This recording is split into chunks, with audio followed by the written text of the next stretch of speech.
The six friends, Chioma, Eric, Nkem, Kaisama, Kamsi, and Jessica gather in their usual spot after school, eagerly talking about the upcoming school trip. Their excitement grows as they overhear a group of classmates whispering about their destination, the village that borders the infamous land of no return. They laugh it off at first, dismissing the talk of curses and evil spirits as nothing more than old superstitions. However, as the details of the legend unfold, children who entered the forest but never returned, strange occurrences witnessed by those who dared approach its edge, the group's excitement is tinged with unease. Eric, ever the skeptic, jokes that the village legend is just something locals made up to scare outsiders, but Chioma is visibly uncomfortable. She has heard stories from her grandmother about that place, stories that sound eerily similar to what their classmates are saying.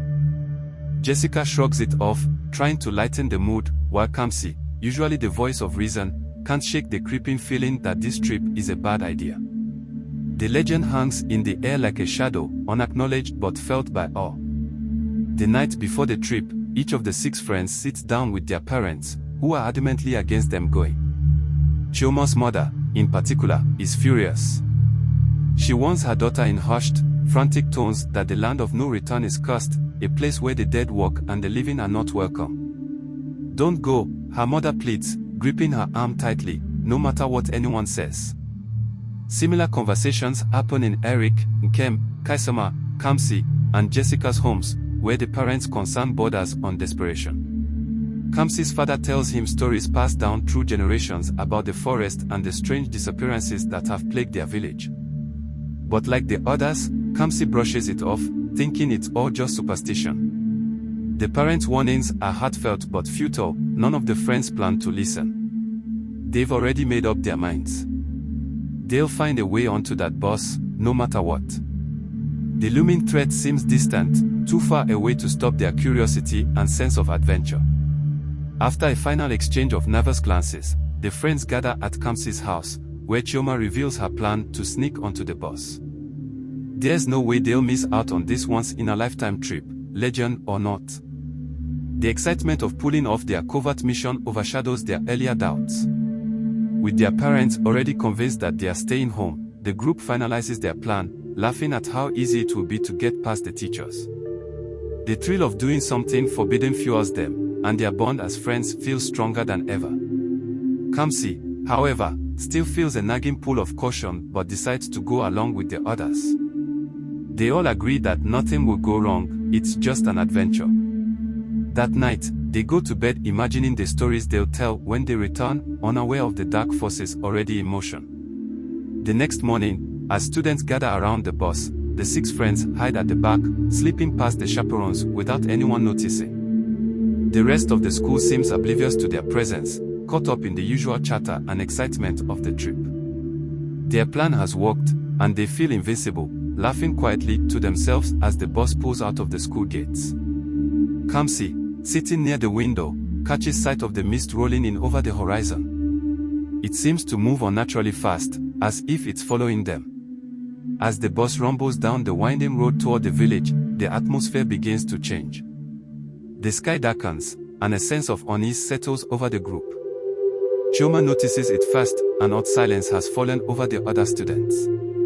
No one seems to be talking anymore, their faces drawn and tense. The forest looms in the distance, its dark trees twisting against the skyline like claws.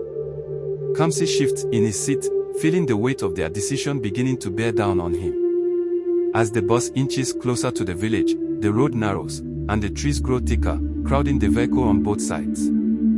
The sunlight, which had been bright that morning, is now dim and grey, casting long shadows over the road. The thick fog surrounding the bus gives the forest an eerie, almost suffocating presence. Jessica, sitting beside Kamsi, jokes half-heartedly about the perfect horror movie setting, but her voice lacks confidence, and no one laughs. Kaisama, staring out the window, begins to feel that something is watching them from within the trees. He spots a figure, just a glimpse, moving through the fog, but when he blinks, it's gone. He says nothing, shaking off the image as his imagination playing tricks on him. But the silence in the bus continues to thicken, and the trees seem to press closer, as though the forest is alive and waiting for them.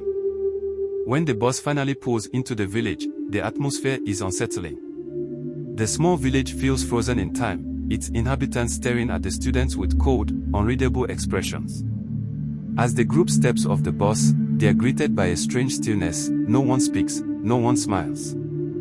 The old buildings look weathered, and the air is thick with tension. An elderly man watches them from the corner of the village square, his gaze lingering on Chioma and the others as if he knows something they don't. Eric feels a shiver run down his spine as the man mutters something under his breath, words that none of them can understand. He points a bony finger toward the forest, shaking his head as though giving a warning. The friends exchange uneasy glances, trying to shake off the feeling of dread. But Kamsi can't ignore the sense that they've stepped into a place where they don't belong. As the students explore the village, Kamsi notices something strange, a woman standing in the window of one of the old houses. Her face is pale, and her eyes are completely black, staring directly at him. He nudges Jessica and points to the window, but when she looks, the woman is gone. Kamsi brushes it off, thinking he must have imagined it, but a seed of fear has been planted. Meanwhile, Chioma and the others laugh about how creepy the place feels, but deep down, they can't ignore the unease settling in their stomachs. The villagers' cold stares and the eerie quietness of the place feel wrong, as though they've walked into a trap that's just waiting to spring. Kamsi remains on edge, certain that what he saw was real. With the village behind them, the class makes its way toward the forest. As the trees rise up around them, towering and twisted, the air grows colder. The forest floor is covered in dense underbrush, and every step feels heavier. Kamsi glances over his shoulder, half expecting to see the black-eyed woman again, but the village is already out of sight, swallowed by the mist. Jessica shivers, rubbing her arms and muttering about how unnatural the place feels. The deeper they walk into the forest, the more the group senses something is wrong. The trees are too still, the air too quiet, as if the entire forest is holding its breath. Chioma tries to make conversation, but her voice is swallowed by the silence, and soon they are all walking in uncomfortable quiet. It feels like the forest is waiting for something to happen. As they venture further into the heart of the forest, strange whispers begin to fill the air. At first, it's barely noticeable, just a faint rustling in the trees. But soon the whispers grow louder, more insistent, like voices murmuring just beyond the edge of hearing. Chioma stops in her tracks, straining to listen. "Do you hear that?" she asks, but Eric laughs it off, saying it's just the wind. But as they move deeper, the whispers become clearer, forming words that chill them to the bone. "Turn back." Kamsi feels his stomach drop, and the others exchange nervous glances. Jessica tries to laugh it off, but her voice shakes. It's becoming harder to deny the sense that something in the forest is trying to warn them. Without warning, Eric, who had been leading the group, vanishes. One moment he's walking ahead, the next, he's gone, as though the forest swallowed him whole. Panic sets in as the others call his name, their voices echoing through the trees with no response. Kamsi rushes ahead, frantically searching the dense brush, but there's no sign of Eric anywhere. The group is gripped by fear, their playful confidence evaporating in an instant. Nkem shouts for Eric, but the forest seems to absorb the sound, offering no clues to his whereabouts. The realization hits them like a wave, something has taken him. They stand frozen, unsure whether to stay put or run, as the forest closes in around them. Determined not to leave Eric behind, the group makes the dangerous decision to leave the rest of the class and search for their missing friend. Kamsi leads the way, but with every step, the forest grows darker and more disorienting. The trees seem to shift around them, closing off paths that were open moments before. Nkem feels the hairs on the back of his neck stand up, certain that they are being watched. The deeper they go, the more frantic their search becomes. Kaisama spots a torn piece of Eric's shirt caught on a branch, but there's still no sign of him. The forest has an unnatural hold over them, and Kamsi begins to wonder if they are already too late. It feels as though the very air is pushing them away, forcing them to abandon Eric.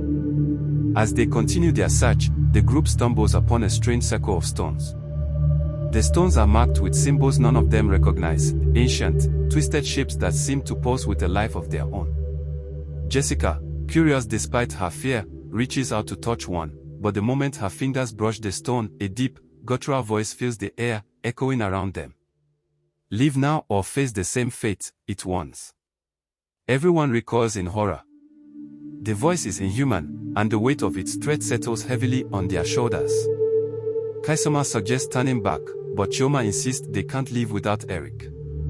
But the warning lingers in the air, and the forest seems to grow darker, as if it's tightening its grip on them. The group is divided: leave now and save themselves, or keep searching for their lost friend. As the others argue about what to do next, Kem suddenly collapses to his knees, clutching his head in pain. His vision blurs, and in a flash, he sees Eric trapped somewhere deep in the forest. Eric's face is contorted in terror, his eyes wide and frantic. Dark, shadowy figures surround him, whispering to him, reaching out with long, clawed hands. Kem tries to shout to him, but his voice won't come out. When Kem snaps back to reality, he's trembling and drenched in sweat. The others rush to his side, but he can barely speak. All he can manage to say is, Eric, he's not alone. The terror in his voice is enough to chill them all, and they realize, with dawning horror, that whatever has taken Eric isn't human. Night falls quickly in the forest, the daylight disappearing as if swallowed by the trees. The group huddles together, their phones the only source of light. But even that comfort is fleeting. Their batteries drain rapidly, one by one, leaving them in near total darkness. They can hear things moving in the underbrush, footsteps circling them, but every time they shine a light in the direction of the noise, nothing is there. Kaisama grips Chioma's arm, his breath ragged. He swears he saw something, a flash of movement just beyond the circle of light. Jessica tries to stay calm, but the growing sense of dread is suffocating. It feels as though the forest itself is alive, watching them, waiting for the perfect moment to strike. They are utterly alone, with no way out and no idea what lurks in the shadows. As the group sits in the eerie quiet of the forest night, a sudden burst of laughter echoes through the trees. At first, it sounds like Eric, but the tone is wrong, twisted and mocking. Jessica's heart pounds as she listens, her fingers digging into the dirt as she crouches low. Eric. Kamsi calls out, but the laughter grows louder, more distorted, bouncing off the trees from every direction. Chioma covers her ears, trying to block it out, but it only gets worse. It feels as if the forest is toying with them, mocking their helplessness. The laughter fades, replaced by an oppressive silence that hangs over them like a shroud. Jessica, trembling, whispers, "That wasn't Eric." None of them dare to disagree. In a desperate attempt to find their way back to the village, the group decides to retrace their steps.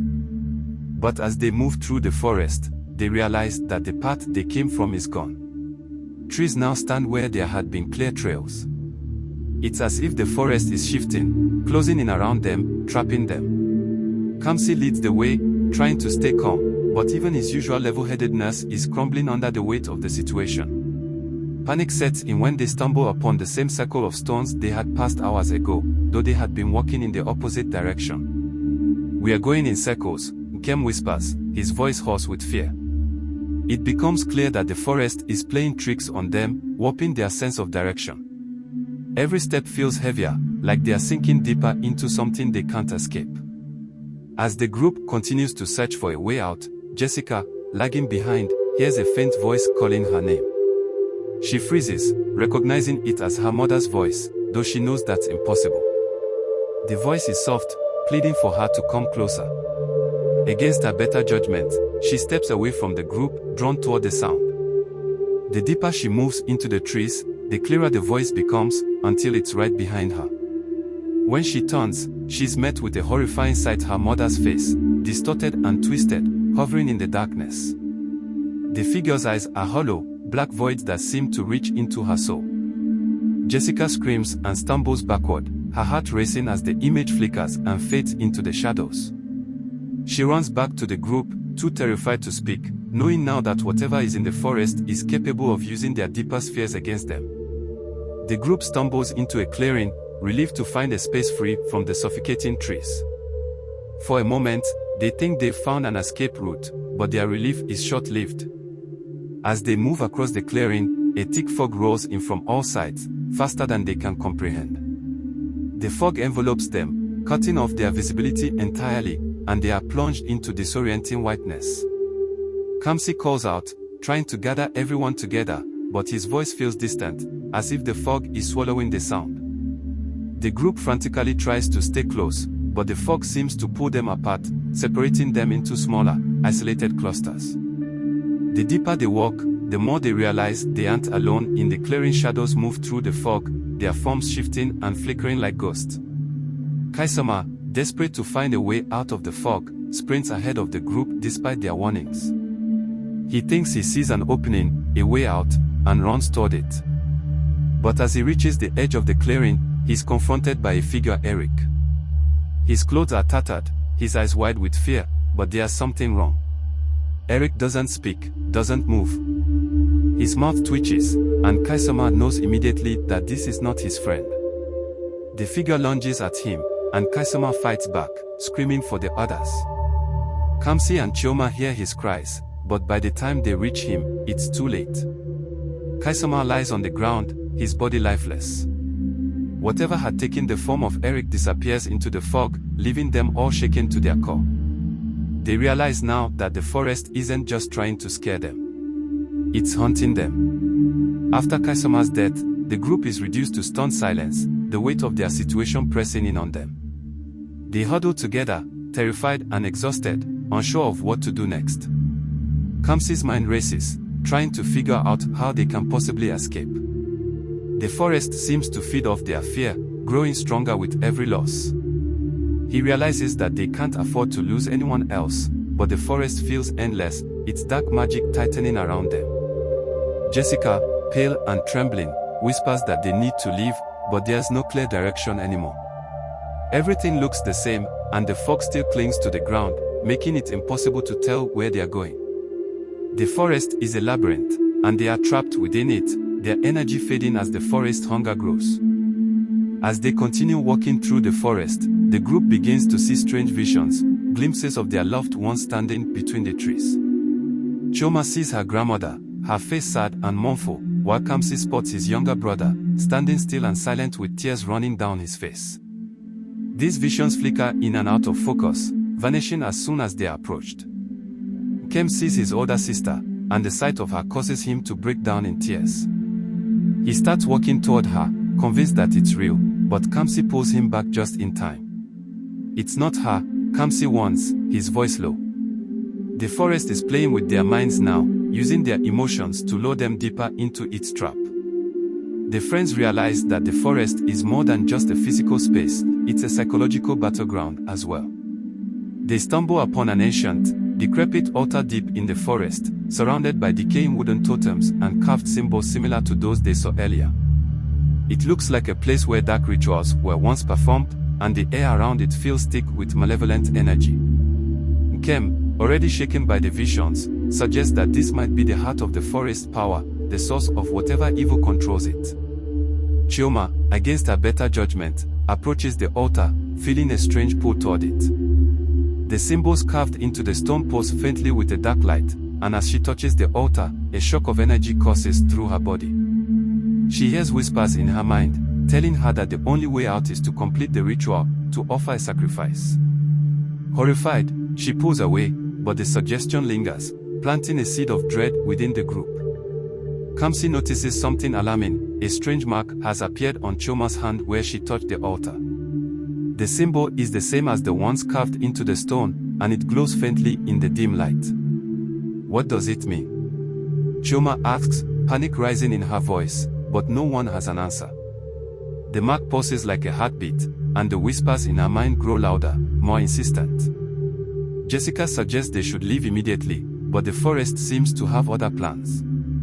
The mark on Chioma's hand begins to burn, and she falls to her knees in pain. Whatever they've awakened at the altar is now bound to her, and they realize that the forest won't let them go so easily. The whispers grow louder, filling their minds with dark thoughts. Nkem, already fraying at the edges after witnessing Kaisama's death and the visions of his sister, begins to break down. The stress of the forest's relentless torment weighs heavily on him, and he starts muttering to himself, convinced that they are all doomed. Kamsi tries to calm him down, but Nkem pulls away, his eyes wide with fear. He's convinced that the only way out is to follow the voices that keep calling his name from deep within the trees. Jessica and Chioma watch in horror as Nkem, despite their attempts to stop him, starts to wander off into the forest, chasing the phantom voice of his sister. Nkem, don't. Chioma screams, but it's too late. Nkem disappears into the darkness, and moments later, his screams echo through the trees. The forest has claimed another victim. The remaining group stumbles upon a clearing filled with strange figures, people who seem frozen in place, their faces hollow and expressionless. At first, they think these are other lost souls trapped by the forest, but as they approach, they realize with horror that these figures are not alive. Their skin is grey and withered, and their eyes are empty voids.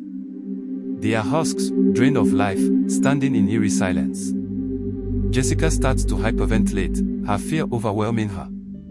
Is this what happens to us? She asks, her voice shaking. Kamsi pulls her away, but the image of the hollowed figures stays with them. It's a chilling reminder of what the forest intends to do to them if they don't find a way out soon. Jessica, determined to survive, starts making plans to fight back against the forest. She suggests they find a way to break the hold the forest has over them, starting with destroying the altar they found earlier. Kamsi agrees, but Chioma, still suffering from the pain of the mark on her hand, hesitates. The forest is trying to convince her to submit, to offer herself as a sacrifice in exchange for the other's safety. As they argue over what to do next, Jessica takes matters into her own hands. She runs back toward the altar, determined to destroy it before it can claim any more of her friends. Kamsi and Chioma follow her, but by the time they reach the altar, Jessica is gone. All that remains is a single, blood-stained stone, and the whispers that once plagued Chioma now fill Kamsi's mind. With Jessica gone, Kamsi and Chioma are the only two left. The weight of their situation finally breaks them, and they collapse in exhaustion by the altar, their hopes all but crushed. Chioma clutches her marked hand, tears streaming down her face. It's over, she whispers. The forest has taken everything from them, and now it's just waiting for them to give in. Kamsi, however, refuses to accept defeat. He looks around the altar, trying to find some clue, some way to undo whatever curse the forest has placed on them. His mind races, desperate for a solution, but the whispers grow louder, filling his head with dark thoughts. The forest is close to claiming its final victims, and Kamsi knows time is running out. As they sit in the shadow of the altar, a figure appears before them. It's Eric, or at least, what looks like him. He stands just a few feet away, smiling softly. It's over, he says, his voice calm and soothing. You can be free if you just let go. The forest will give you peace. Chioma, exhausted and broken, reaches out toward him, but Kamsi grabs her arm, pulling her back. That's not Eric, he growls, his eyes narrowed with suspicion. The figure's smile fades, replaced by a cold, malicious glare. He takes a step closer, its form shifting into something darker, more sinister. The whispers in their heads grow deafening, urging them to give in, to surrender to the forest's power.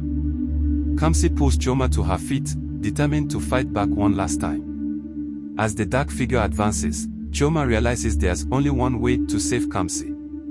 The mark on her hand begins to glow brighter, pulsating with an otherworldly energy. She looks at Kamsi, tears welling in her eyes. It wants me, she whispers. If I give myself to it, maybe you can escape. Kamsi vehemently shakes his head, refusing to accept her plan. But Chioma has made up her mind. She steps toward the figure, her fear replaced by a calm resolve. Before Kamsi can stop her, Chioma places her marked hand upon the altar. A surge of energy ripples through the air, and the forest responds with a deafening roar. The ground trembles, and the trees sway violently. The dark figure envelopes Chioma, and she begins to fade, her form dissolving into shimmering light. Her last words echo softly, "Go, Kamsi." Live. With her sacrifice, a path opens through the forest, a narrow corridor leading back toward the village. Seizing the moment, Kamsi turns and runs with every ounce of strength he has left. The forest seems to fight against him, branches clawing at his clothes and roots trying to trip him, but Chioma's sacrifice holds the darkness at bay. The whispers fade, replaced by the sound of his own heartbeat pounding in his ears. The path ahead is lit faintly, guiding him away from the heart of the forest. As he sprints toward freedom, memories of his friends flash through his mind, the laughter they shared, the promises they made.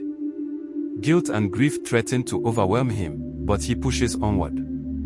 The edge of the forest comes into view, the dense trees giving way to the open fields near the village.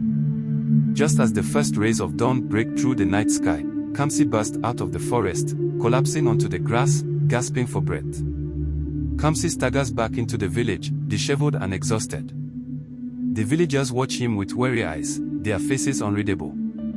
The same elderly man from before approaches him, a hint of sadness in his gaze. "You made it out," the man says quietly. Kamsi looks around desperately. "Please, help me. My friends, they are still in there." But the villagers remain silent, their expressions resigned. Realizing that no help is forthcoming, Kamsi is overcome with despair. The weight of what has happened begins to sink in fully.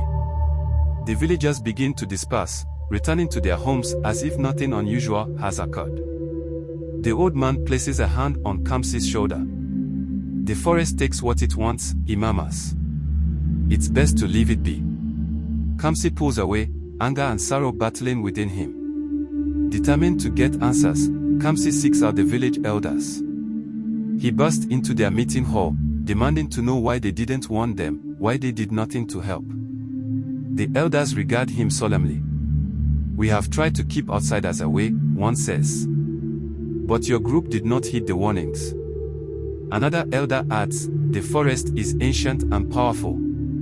It does not forgive trespassers." Kamsi pleads with them, insisting that there must be a way to save his friends, but the elders shake their heads. "Once the forest has claimed someone, they are beyond our reach," the eldest elder says gravely. Frustrated and heartbroken, Kamsi realizes that he will get no assistance from them. He storms out of the hall, determined to find another way. As Kamsi wanders the outskirts of the village, he encounters the elderly man once more. "There is something you should know," the man begins hesitantly. He reveals that the village has a dark history tied to the forest. Centuries ago, a ritual went wrong, and the spirits of the forest turned malevolent, demanding sacrifices. The villagers have been bound by this curse ever since, unable to break free. "The forest hunger must be sated," the man explains.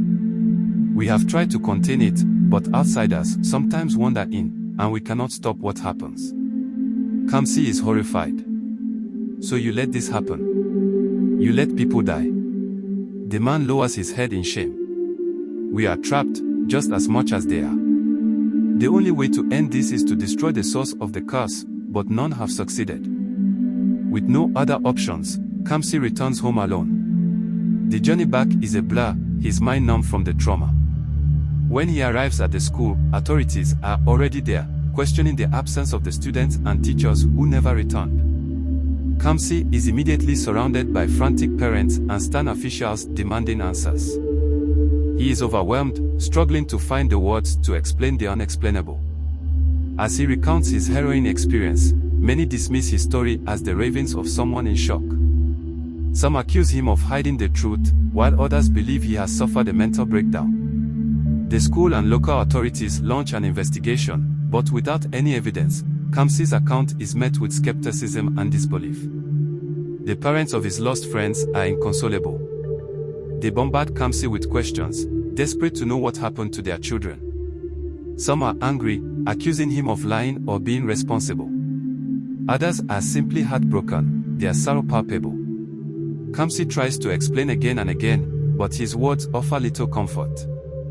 The weight of their grief presses heavily upon him. He sees the pain in their eyes and feels a crushing guilt for being the only one who made it back. Rumors begin to spread, and some start to view him with suspicion. Isolated and burdened, Kamsi withdraws further into himself, haunted by memories and nightmares. Alone in his room, Kamsi is tormented by visions of the forest and his friends' faces calling out to him. Sleep offers no respite, his dreams are filled with shadows and whispers. He questions why he survived when the others did not. Survivor's guilt eats away at him, and he begins to wonder if he should have stayed behind, fought harder, or found another way to save them. He avoids school and social interactions, unable to face the accusatory stares and whispered conversations. His family grows increasingly concerned, but he cannot bring himself to share the full extent of his torment. The line between reality and nightmare blurs, and Kamsi feels himself spiraling downward. The police conduct a thorough investigation into the disappearances. They interview Kamsi multiple times, pressing for details. They search the village and the forest but find no trace of the missing students and teachers. The lack of evidence only deepens the mystery. Some officers suspect foul play, and Kamsi becomes a person of interest.